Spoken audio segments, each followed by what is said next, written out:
They called her barren, humiliated her in public, and even her own family rejected her. But when a captured Viking warrior was brought to her village, no one could have imagined he would awaken the life everyone believed dead within her womb. The shame of childlessness. In the dusty village of Ravensholm, nestled between the cliffs of Northumbria in the year 1067 AD, lived a woman whose name had been spoken with pity for the last 3 years. Astrid Ravenswood walked through the cobbled streets with her head held high, but every step echoed as a painful reminder of her greatest failure. She had not given her husband a child during 5 long years of marriage. At 28 years old, Astrid had watched as all her childhood friends became proud mothers, while she remained with empty womb and heart growing heavier each day. Her oval face, framed by chestnut hair she insisted on keeping in a perfect bun, had lost the luminosity that once characterized her. Her green eyes, which once sparkled with dreams of maternal happiness, now reflected a resignation that hurt to see. Lord Eric Blackwood, her husband, was a prosperous merchant of 42 years who had seen in Astrid the perfect wife to continue his lineage. Tall, with meticulously groomed beard and hands that always smelled of expensive pipe smoke, Eric had been patient the first years, but when the seasons passed with no sign of life in his wife's belly, his patience transformed into frustration, then into resentment, and finally into open contempt. "A woman who cannot bear children is no woman," Eric had muttered that morning during breakfast, without even lifting his eyes from his ledger. The words fell on the table like drops of poison, staining forever what remained of their marriage. Astrid continued serving coffee with trembling hands, pretending she hadn't heard what her soul already knew for months. Their marriage had ended long before he spoke those cruel words. The entire village seemed aware of her condition. Women in the market lowered their voices when she passed, whispering comments that reached her ears like daggers. "Poor thing. 5 years and nothing. Surely it's divine punishment for something she did." Lord Eric should find a real woman. Each word was a wound opening in her heart. But Astrid had learned to walk with dignity, even when the entire world seemed against her. The final verdict. The visit to Master Physician Harold in the capital had been the final confirmation of what everyone already whispered. The physician, an older man with spectacles that slipped down his nose while examining results, had pronounced the words that would seal her destiny. "Lady Blackwood, I regret to inform you that your condition is irreversible. Your womb is, shall we say, forever dormant. You will never conceive a child." Astrid had left the physician's chambers feeling as if she'd died inside. The capital's streets seemed foreign, people's faces blurred through tears she didn't allow herself to shed in public. When she returned to Ravensholm with the news, Eric showed no surprise, only relief at having official confirmation justifying what he'd already decided to do. The divorce proceeded with speed that surprised even the village gossips.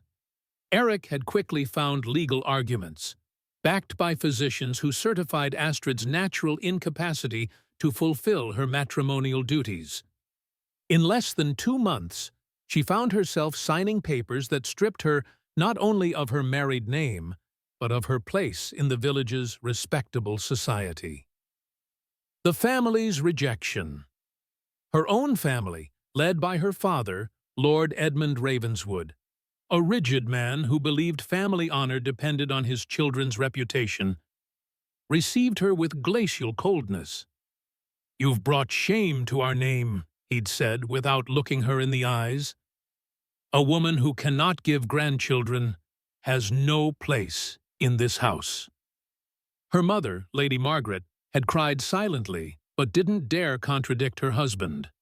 With a small inheritance her grandmother had left her years ago, Astrid managed to rent a modest cottage on the village outskirts. The irony of fate wanted her to find work as a midwife, helping bring into the world the children she could never have. Village women sought her because she had soft hands and knowledge acquired from reading every medical book she could find.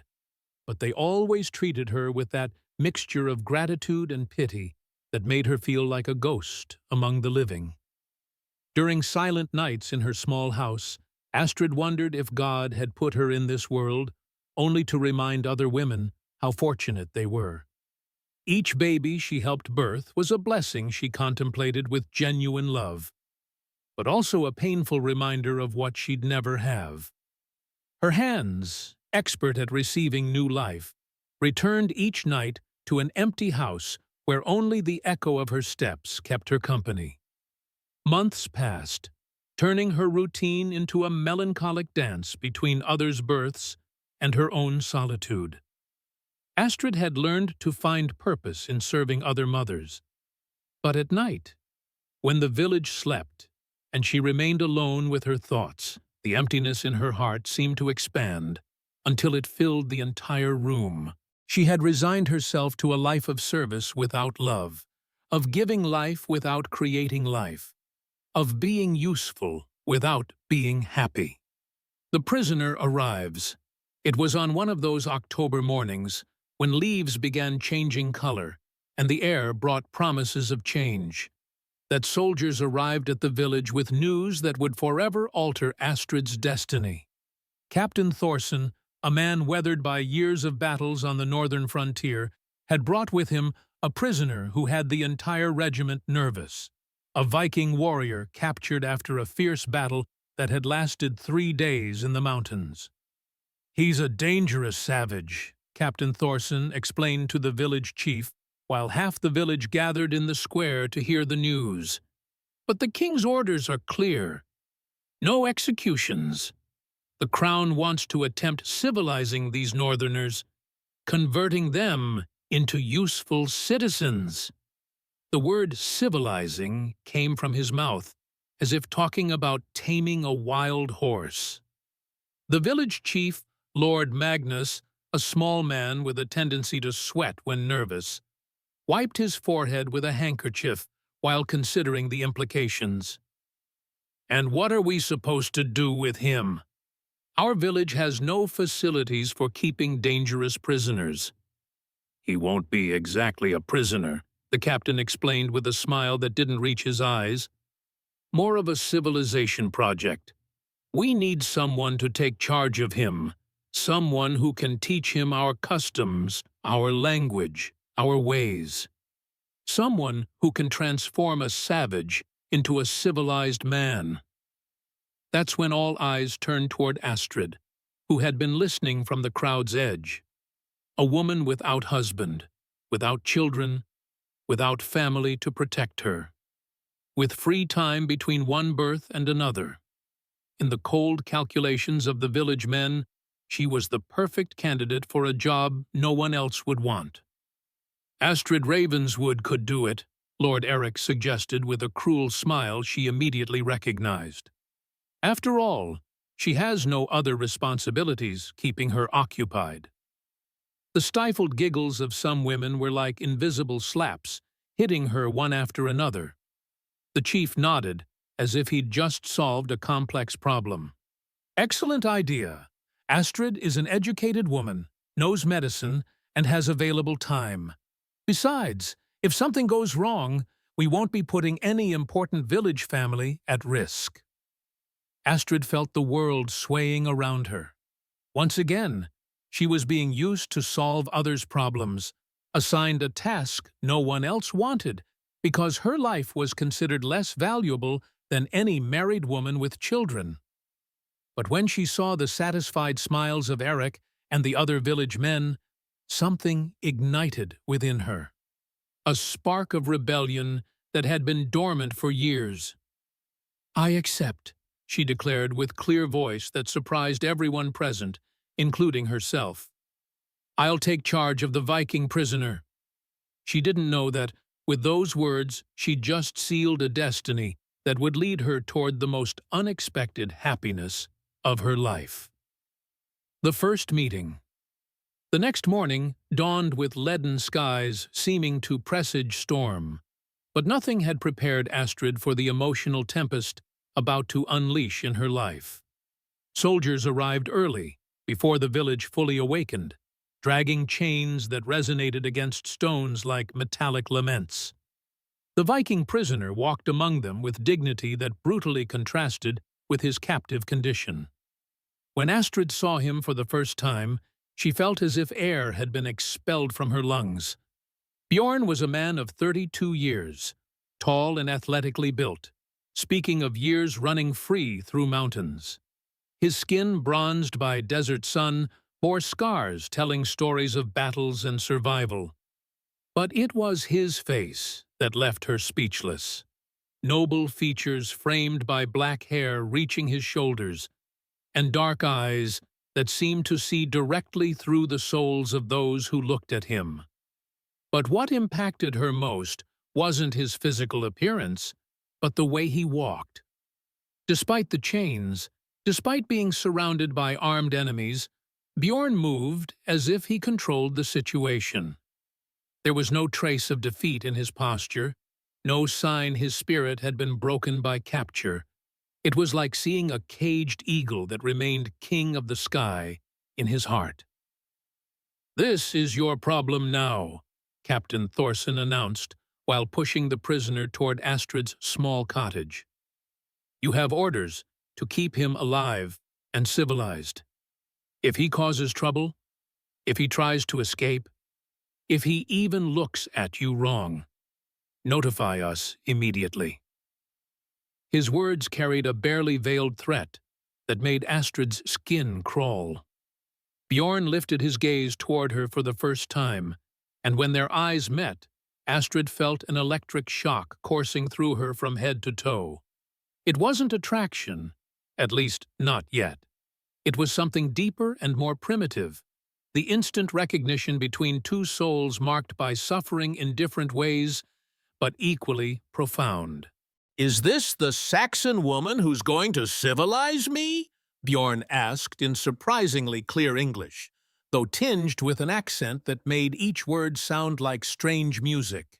His voice was deep, controlled, but Astrid could detect a note of irony, suggesting he found the entire arrangement as absurd as she did. The strange arrangement. The captain unchained his wrists, but left the chains on his ankles. He can move around the house, but cannot leave without supervision. Lady Ravenswood, I expect you understand in the responsibility you've accepted. This man is a dangerous warrior. Don't be fooled by any show of docility. When the soldiers left, leaving a cloud of dust in their wake, Astrid and Bjorn remained alone in the small cottage courtyard. Silence stretched between them like an abyss neither knew how to cross. She studied him while he examined his new environment with eyes that missed no detail, as if memorizing every possible escape route. "I suppose I should welcome you to my home," Astrid said finally, surprised by how steady her voice sounded. "Though I imagine this isn't exactly a social visit." Bjorn turned toward her with an expression difficult to decipher. "Why did you accept?" he asked directly, without the typical roundabouts of Saxon courtesy. "Why would a woman like you agree to take charge of a dangerous savage?" The question caught her off guard with its brutal honesty. For a moment, she considered giving him a diplomatic answer, but something in those dark eyes told her this man would see through any lie as if it were transparent glass. "Because I have nothing more to lose," she responded with equal honesty. "In this village I'm already a pariah, a failed woman who couldn't fulfill her only purpose in life. Taking care of you can't ruin a reputation that's already destroyed." Bjorn tilted his head slightly, studying her with new attention. "And what was this purpose you couldn't fulfill?" "Having children," Astrid responded without looking away. "It turns out I'm barren, useless as a wife, discarded by my family, tolerated by the village only because I know how to help other women give birth to what I never can. For the first time since his arrival, something changed in Bjorn's expression. The hardness in his eyes softened slightly, replaced by something that might have been understanding. Saxon physicians know very little about the mysteries of a woman's body, he commented, after long silence. In my clan, the healers would say your medicine is asleep, not dead. But Saxons prefer to declare forever broken the spirits that simply await the right moment to awaken. His words were like seeds planted in dry earth. Astrid felt something stirring in her chest, an emotion she hadn't experienced in years, hope. But she immediately reprimanded herself for allowing a desperate prisoner's words to affect the painful acceptance that had cost her so much to reach. "Those are pretty words," she said with sad smile. "But facts are facts. 5 years of marriage, and not once. The facts are that you spent 5 years with a man who didn't know how to awaken life in you," Bjorn interrupted with intensity that made her tremble. "That doesn't mean the life isn't there waiting." Healing and learning. That first conversation established a pattern that would repeat during the following weeks. Astrid had expected to find a savage who needed domesticating, but instead found a man of sharp intelligence and deep knowledge challenging everything she'd been taught about primitive Vikings. Bjorn had wounds from capture needing medical attention. A deep cut on his left shoulder had infected during the journey, and he had bruises suggesting capture had been anything but peaceful. When Astrid offered to treat him, he looked at her with distrust. "Why would you want to heal someone your people consider an enemy?" he asked while she prepared hot water and clean bandages. "Because suffering is suffering, no matter who experiences it," she responded without thinking. "And because helping to heal is the only thing I know how to do well." Bjorn remained motionless while she carefully cleaned the infected wound. Her hands were soft but sure, working with concentration, speaking of years of experience. When she applied a salve made with local herbs, he made an observation that surprised her. "That mixture is good, but it lacks white willow bark for pain and comfrey root to accelerate healing," he commented, observing her work. "Where did you learn herbal medicine?" Astrid looked up, surprised. "My grandmother taught me some basic remedies, but most I learned from books." "How do you know about medicinal herbs?" For the first time, something like a smile crossed Bjorn's face. "In my clan, warriors learn to heal as much as to fight. A man who can save lives is as valuable as one who can take them. Your grandmother was wise to teach you, though Saxon books only tell half the story." Forbidden knowledge. During the following days, while Astrid cared for his wounds, Bjorn began sharing knowledge about medicinal plants that didn't appear in any of her books. He told her about how artemisia could calm women's pains, how raspberry leaf tea strengthened the womb, how certain herb combinations could awaken dormant forces in the female body. "Why are you telling me this?" Astrid asked one afternoon while they prepared a tincture according to his instructions. "You could keep your secrets to yourself." Bjorn stopped his work, looking at her with intensity that made her feel exposed. "Because I see in you the same thing I see in land after long drought," he said slowly. "Everything you need to flourish is there, just waiting for the right rain." The words fell between them like sparks on dry grass. Astrid felt something awakening within her, something that had been dormant so long she'd forgotten it existed. It wasn't just physical attraction, though that was also present. It was the recognition that this man saw her in a way no one else ever had, as a complete woman with unrealized potential, not as a broken woman with no possibility of repair. But with that awakening came also fear. Fear of allowing herself to hope again. Fear of opening a heart that had taken years to protect. Fear of what the village would say if they suspected she was developing feelings for the Viking prisoner she was supposed to civilize. The growing bond. One night, while Bjorn rested in the small room she'd prepared for him, Astrid stayed awake watching stars from her window.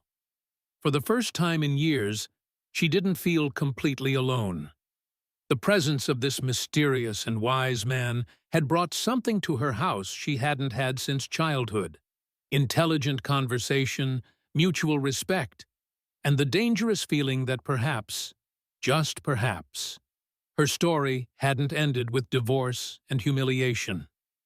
She didn't know that in the adjoining room, Bjorn was also awake, contemplating the same starry sky and wondering how a Saxon woman had managed to touch something in his heart he believed had died forever when he lost his freedom. Neither knew they were about to embark on a journey that would take them far beyond the borders of what either had imagined possible. The weeks that followed brought subtle but profound changes both to the small cottage and to the hearts of its inhabitants. Each morning, Astrid awakened with a sensation she'd completely forgotten: anticipation. For the first time in years, she had something to look forward to beyond occasional births and solitary nights. Bjorn had begun teaching her secrets of Viking medicine that no Western book had ever documented. "My people's knowledge passes from heart to heart, not from paper to paper," Bjorn explained while showing her how to prepare a special infusion with roots he'd obtained during his supervised walks through the village. "Saxon books talk about the body as if it's a broken machine needing repair. We know the body is a river that sometimes needs stones removed to flow again."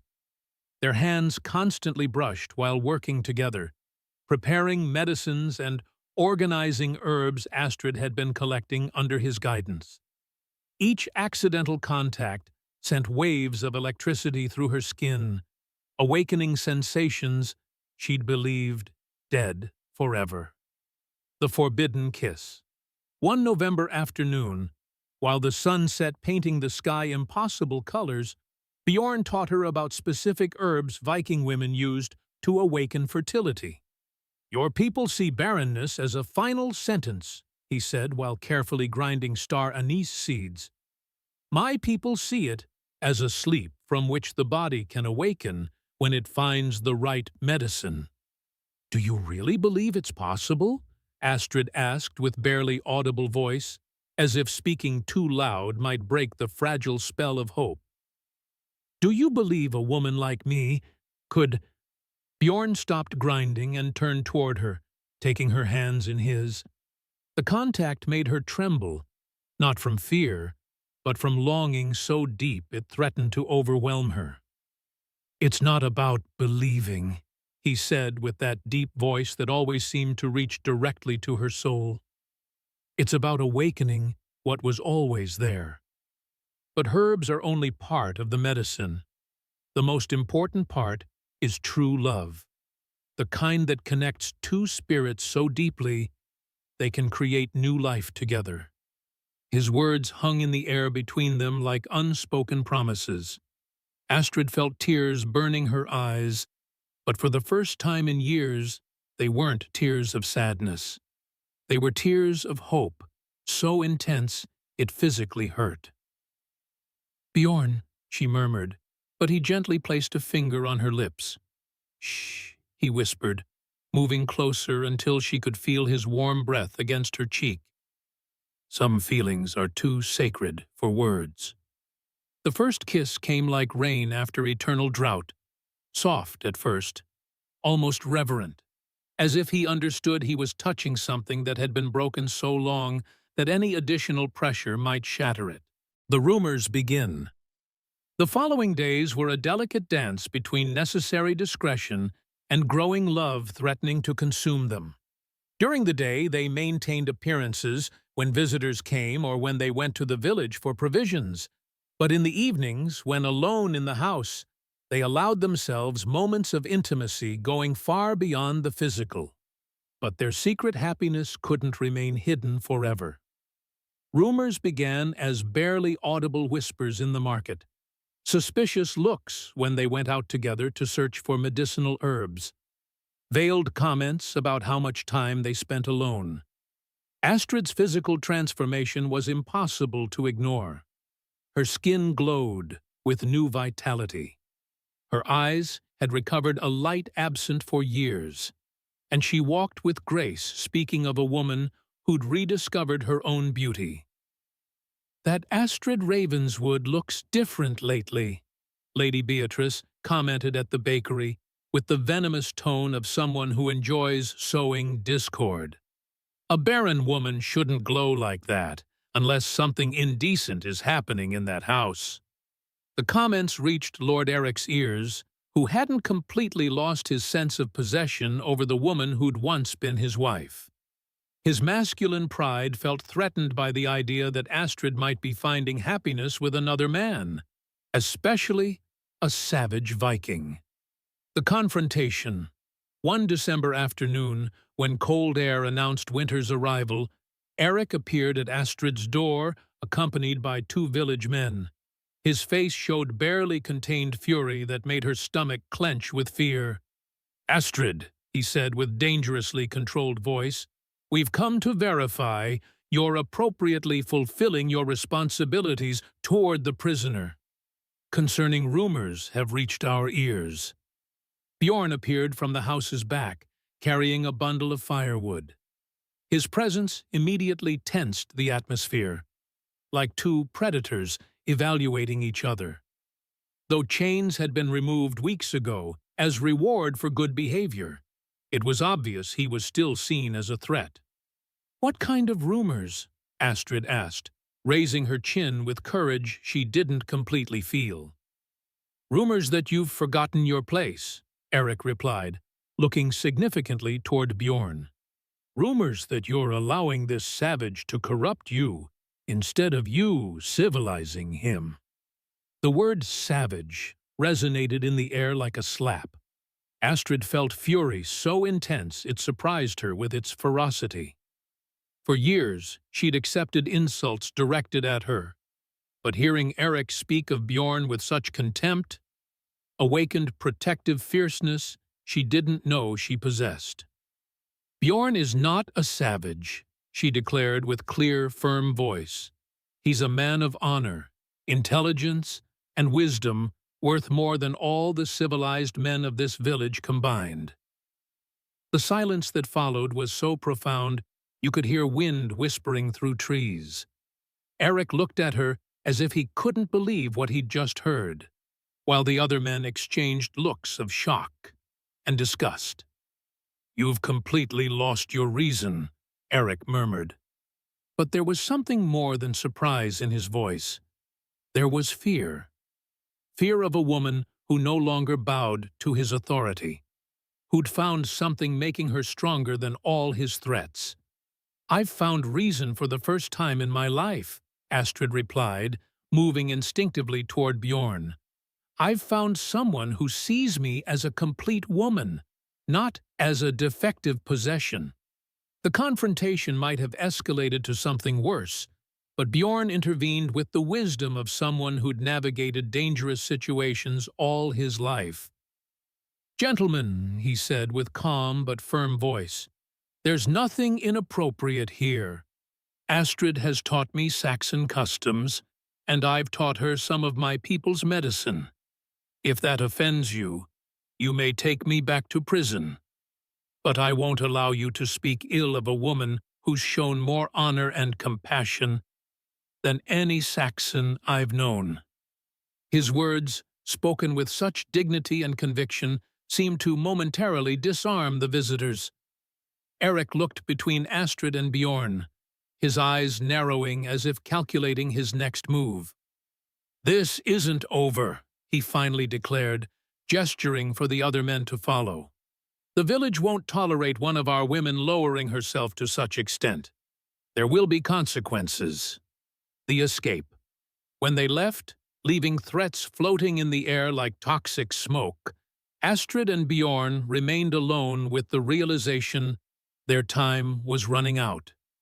The love they'd found was too powerful to remain hidden, but also too dangerous to be tolerated by a society seeing any challenge to its norms as a threat requiring elimination. The decision to flee came as a whisper at dawn, when Eric's threats became too real to ignore. Bjorn knew secret routes through the mountains, trails his people had used for generations to move undetected. With only essentials packed in leather saddlebags, Astrid and Bjorn disappeared before sunrise, leaving behind a life of limitations to venture into unknown territory where love could flourish without judgment. The Viking settlement. The 3-day journey through the wilderness tested endurance and faith. Astrid, accustomed to sedentary village life, struggled against exhaustion and thirst, but Bjorn's strength and knowledge of terrain kept them safe. Each night, he wrapped her in his cloak and told her stories of his clan, while stars painted maps of hope in the infinite sky. The Viking settlement spread across a protected valley where mountains formed a natural circle of defense. When they arrived, dusty and exhausted, they were received with cautious curiosity by Bjorn's clan members. A Saxon woman in Viking territory was unprecedented, but the way Bjorn presented her as his chosen companion carried enough weight to guarantee at least a chance. Sigrid, the settlement's chief healer, was a woman of 60 years with eyes seeming to see beyond surface appearances. When she examined Astrid for the first time, her wrinkled hands stopped over her belly with thoughtful expression. "This woman carries sleeping medicine," she declared in Norse, later translated by Bjorn. "Saxon physicians don't understand that some spirits need to awaken gradually, like flowers blooming only in the right season." The first signs. The first months in the settlement were gradual adaptation. Astrid learned Viking customs, helped prepare food and medicines, and slowly earned the women's respect. Her knowledge of Western medicine, combined with ancestral wisdom Sigrid taught her, created more effective treatments benefiting the entire community. It was during the 4th month of her new life that Astrid began noticing subtle changes in her body. First came morning nausea, which she initially attributed to adapting to a completely different diet. Then came unexplainable fatigue, making her fall asleep during hot afternoons. But when her breasts began hurting and her monthly cycle delayed, an unthinkable possibility began taking shape in her mind. "It can't be," she murmured one morning while examining herself in front of a small mirror of polished metal in their dwelling. "Master Harold said it was impossible." Bjorn found her sitting by the river running near camp, tears silently running down her cheeks. Without saying a word, he sat beside her and waited. After years of pain, Astrid had learned to trust this extraordinary man's patience. "I think I'm pregnant," she finally whispered, as if saying it aloud might make the possibility vanish like smoke. "But I don't understand how it's possible. All the physicians, all those years of trying." Bjorn took her trembling hands in his. "My people's medicine teaches that true love can awaken forces dormant for years. Your body wasn't broken, Astrid. It was just waiting for the right man to create new life." The miracle confirmed. Sigrid confirmed what both hoped and feared to believe. After careful examination, including special herbs to read the body's signs, the old healer smiled with deep satisfaction. "The seed has found fertile ground," she announced to the tribe gathered that night around the ceremonial fire. "The Saxon woman will carry in her womb a child who'll be a bridge between two worlds." The news spread through camp like ripples in still water. Some tribe members saw it as blessing, a sign the spirits approved the union between Bjorn and Astrid. Others expressed concern about a mixed-blood child in a world already hostile enough toward their people. But for Astrid, nothing else mattered except the miracle growing within her. For years, she'd believed her body was defective, incapable of womanhood's most basic and sacred function.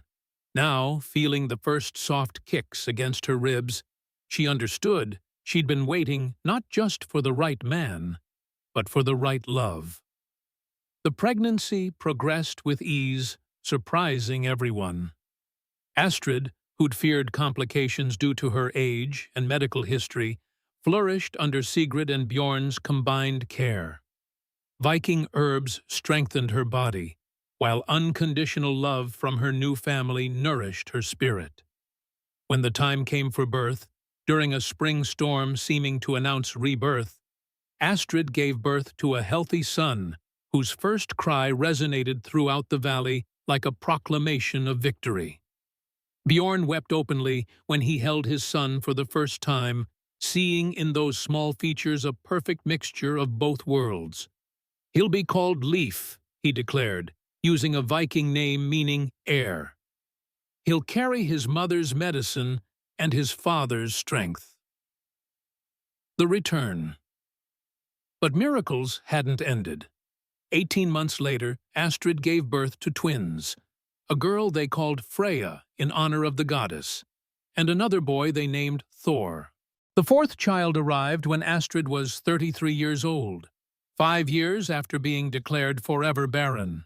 Astrid, whose name meant divine strength, completed a family defying all medical and social predictions of their era. 4 children, Astrid murmured one afternoon while watching her little ones play by the river with Bjorn sitting beside her. 4 miracles that should never have existed, according to my village's physicians. "Physicians only see with limited eyes," Bjorn responded, drawing her to his chest. "They cannot see what the spirits see, that some women need to find their true companion before their medicine can fully awaken." 7 years had passed since Astrid and Bjorn disappeared at dawn, but echoes of their story had reached Ravensholm like whispers carried by traders and travelers. The news was impossible to believe. The barren woman had given birth not to 1, but to 4 healthy children with the Viking warrior. Lord Eric, now married to an 18-year-old who'd already given him 2 children, became obsessed with these stories. His masculine pride couldn't accept that the woman he'd discarded as useless had found happiness and motherhood with another man. The confrontation. When Eric finally found the valley where Bjorn's clan lived, what he saw left him speechless. Astrid emerged from a dwelling decorated with medicine symbols, carrying her youngest son in her arms, while 3 other beautiful children ran around her. Her transformation was so complete, Eric took several seconds recognizing her. The timid, defeated woman he'd known had become a radiant matron with skin bronzed by wilderness sun and eyes shining with deep peace she'd never possessed in her previous life. "Astrid," Eric murmured, dismounting his horse with stiff movements, "I've come to take you home. These children need to grow up in civilization, not as savages." The laugh that escaped Astrid's lips was pure music, without trace of bitterness or fear. "Eric, this is my home. These children are growing up with love, wisdom, and freedom. What more could I desire for them?" Bjorn appeared beside her, no longer the chained prisoner of years ago, but a free man in his own territory. His presence radiated tranquil authority, making several of Eric's men instinctively step back. "Your former wife no longer belongs to you," Bjorn declared with calm but firm voice. "She freely chose to stay with me, and I chose to love her as she deserves. Our children are fruit of that true love." Eric looked at the 4 children clinging to their mother's skirts, their beautiful mixed faces and eyes bright with curiosity. Evidence of Astrid's fertility stood before him, mocking all the years he'd spent blaming her for their inability to conceive. "This is impossible," he murmured, more to himself than others. The physicians said she was barren. 5 years with a man who saw me as broken possession, Astrid interrupted with serene dignity. My body wasn't broken, Eric. It was simply waiting for true love to awaken. The forgiveness. The delegation remained in the valley 3 days, time enough for Eric to observe the life Astrid had built. He saw her working alongside Sigrid, preparing medicines, healing all who needed them, regardless of whether they were Viking or Saxon. He saw her teaching her children with infinite patience, mixing lessons from both cultures to create education richer than anything available in Ravensholm. But what most impacted him was seeing how Bjorn treated her. Every gesture, every look, every word showed respect and adoration Eric had never been capable of giving. For the first time in his life, he saw what true love really meant. On the final night, Astrid approached Eric while he contemplated stars in solitude. "I forgive you," she said simply, sitting at respectful distance. "I forgive all the pain, all the humiliations, all the cruelty, because without that suffering, I never would have arrived here." "How can you forgive so easily?" he asked, his voice hoarse with unexpressed emotions. "Because resentment is a prison that only hurts the one carrying it," she responded with wisdom gained through pain. "I've found happiness so complete, there's no room in my heart for bitterness." The end.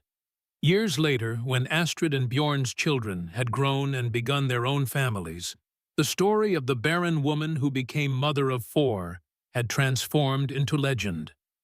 Travelers from distant villages came to meet the Saxon healer, who had found medicine for both body and soul among the Vikings. In the wilderness's silent nights, when Astrid and Bjorn sat together, contemplating the same stars that had witnessed their budding love, they reflected on the miracle of their lives.